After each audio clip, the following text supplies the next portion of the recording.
මගේ අම්මා ලබන අවුරුද්ද යනවා නේද?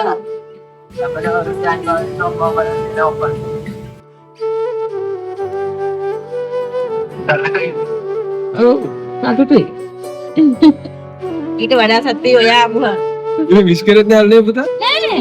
ඒක තමයි අපිට මේ ඉතින් මං ඒක කමන්නේ මා එක තරහ වෙලා වෙන්න දන්නෙත් නෑ කියලා මම හොටෙන් දලා හිටියා. පුතාට අමතක කරලා හැමදේම නෙමෙයි පුතා විශ් කරන්නේ නැතුව හිතා හිටියේ මේ වෙලාවේ විශ් කරලා ආව සර්ප්‍රයිස් කරලා නමතුණා වගේ රංගපාලා අපිත් එක්ක එක්කම කතා කරගෙන නම් ප්ලෑන් කරන්නේ.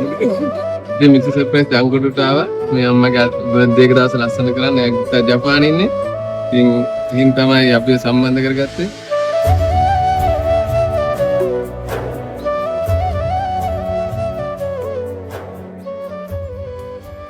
කටුකලුවේ සොඳුරුසුවේ මට පින්නූ අම්මා කඳුළු වලින් හැම දුකක් දමනය කළ අම්මා